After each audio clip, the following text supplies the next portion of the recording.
सभे मगहिया भाई बहन के भुलेटन काका के राम राम। आथिन मगहिया खबर में सुनते देश दुनिया के खबर। न रहलन पर्यावरणविद और चिपको आंदोलन के प्रणेता सुंदरलाल बहुगुना कोरोना से होयल उनकर मौत। उ 94 बच्चर के हलक। बिहार के सेनारी नरसंहार जौन 18 मार्च 1999 के होयल हल और जकरा में 34 आदमी के गला रेत के हत्या कर देवल गेल हल। ओकर 13 गो दोषी के हाई कोर्ट बरी कर देलक, जबकि निचला अदालत 15 नवंबर 2016 के उ 13 गो में से 10 गो के फांसी के सजाए और 3 गो के उम्र कैद के सजाए देलक हल। पश्चिम बंगाल के मुख्यमंत्री ममता बनर्जी भवानीपुर विधानसभा से लड़तन उपचुनाव। भवानीपुर के विधायक शोभदेव चटर्जी देलन इस्तीफा। नारदा मामला में गिरफ्तार 4 गो टीएमसी नेता के घर में नजरबंद रखल गए। अपन देश में पिछलका 24 घंटा में कोरोना संक्रमित के संख्या 2,57,299 तक पहुंच गया। पिछलका 24 घंटा में देश में 4,209 आदमी के मौत के भी खबर है। अपन राज्य बिहार में पिछलका 24 घंटा में कोरोना संक्रमित के संख्या 5,154 तक पहुंचल। तक 24 घंटा में 98 आदमी के मौत के भी खबर है। तमिलनाडु के कोयम्बटूर जिला में कोरोना देवी मंदिर के स्थापना कैल गेल। प्रधानमंत्री नरेंद्र मोदी कहलका है कि जहां बीमारी है वहां ही होवे इलाज। तब उत्तर प्रदेश के मुख्यमंत्री जोगी कहलका कि जीवन भी बचाना है और जीविका भी बचाना है। बिहार में मध्याह्न भोजन बनावे वाली सभे के 150 रुपया प्रति महीना वृद्धि कर देवल गेल। अब उस सबके एक महीना में 1500 के जगह पर 1650 रुपया भेटाए। मुकेश अंबानी के बाद गौतम अडानी बनलन एशिया के दूसरा सबसे अमीर बिजनेसमैन। आयकर रिटर्न भरे के समय सीमा 30 सितंबर तक बढ़ा देवल गए। औरंगाबाद जिला के दाऊदनगर और ओबरा के 2 गो ट्रक से 25,441 बोतल दारू बरामद कैल गए। इजराइल और हमास के बीच युद्ध विराम के बाद फिलिस्तीनी सभे गाजा के सड़क पर मनौलन जश्न। नेपाल में सरकार बनावे के उम्मीद धीरे धीरे धूमिल हो जाये थे। ऐसा अनुमान कल जाये थे कि वहां नवंबर में हो सका है मध्यावधि चुनाव।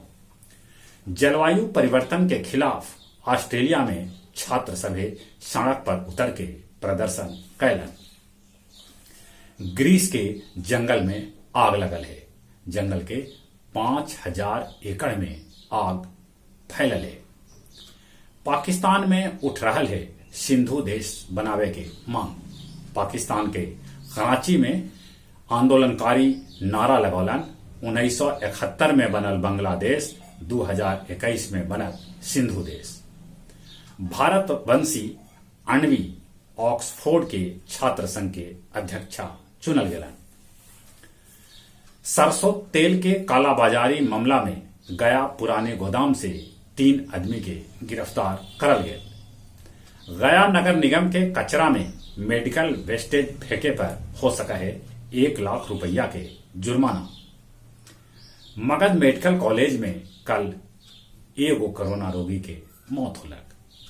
शेरघाटी बनागार में रखल लकड़ी के नीलामी कैल जा रहा है। गया जिला के प्रभारी मंत्री शहनवाज हुसैन कहलका है कि बंगाल से आवे वाला आदमी पर रखल जाए विशेष नजर, कहे कि पड़ोसी बंगाल में संक्रमण के दर बेसी है। और अब कुछ खेल के समाचार। अक्टूबर 2022 में भारत में खेलल जाए महिला अंडर 17 फुटबॉल वर्ल्ड कप। 2023 में ऑस्ट्रेलिया और न्यूजीलैंड में खेलल जाए फीफा महिला वर्ल्ड कप। आईपीएल के बचल मैच यूएई में करावल चाहा है बीसीसीआई।